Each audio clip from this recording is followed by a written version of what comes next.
Hey guys, what is and why will I like the Strictly Fashion? Is a gin-based old-fashioned kind of recipe. So an old-fashioned is 60 mils of straight spirit, often bourbon or whiskey, a little bit of sugar and a little bit of bitters.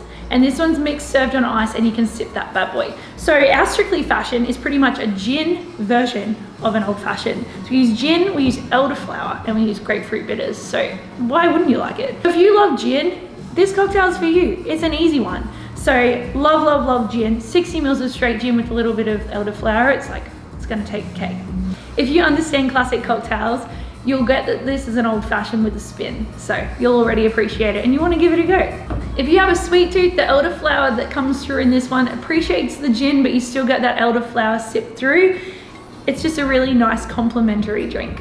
And lastly, if you really struggle, this one's for me, if you really struggle with getting through a martini in enough time that it's not hot when you get to the last few sips and it's like, oh, it's not nice. This one's perfect because we serve it on the rocks. You get to have it cool still. Yeah, sure, you get a little bit of a way out with a bit of dilutedness from the ice, but it's still cold, which is perfect. So let's give that one a go. Got 3 of our ice cubes. We have 3 baby rocks, 3 dashes of grapefruit bitters. So instead of the 15 normal sugar or sugar cube, we use 15 of our Saint Germain elderflower. And we actually serve with an Australian ARCHIE Rose dry, London dry gin. So basic old-fashioned recipe, but a modern twist with some gin. Give it a stir, make sure everything's nice and mixed in. This glass is horrific, it's got a diagonal base, thank you. And then all we do with serving for this one, for our garnish, is 2 freshly harvested flowers from our local garden.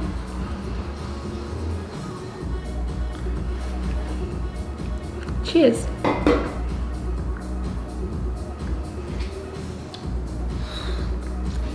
Just enough sweetness to cover the really strong burny alcohol taste of just straight gin, but not too much that it's overpowering or sweet. Elderflower sort of hits you first sip, which is so soothing for me personally, because I don't want to be hit in the face with a lot of alcohol or burny. I want to sort of soothe into it, so it's perfect. The elderflower hits you on the front, and then it turns more into that citrus and gin and dry as you get towards the back of the throat. Letting this sit for maybe 30 seconds and let the ice cool the alcohol a little bit more would probably be ideal. Yeah, it is getting colder as I sip it, so probably should have just waited. Very, very refreshing. Very, very sippable. Would happily sit on this one for a little bit. Take up a seat in Osk Bar for a bit longer than necessary. And I wouldn't recommend eating those bad boys because, like I said, they're harvested from our local garden.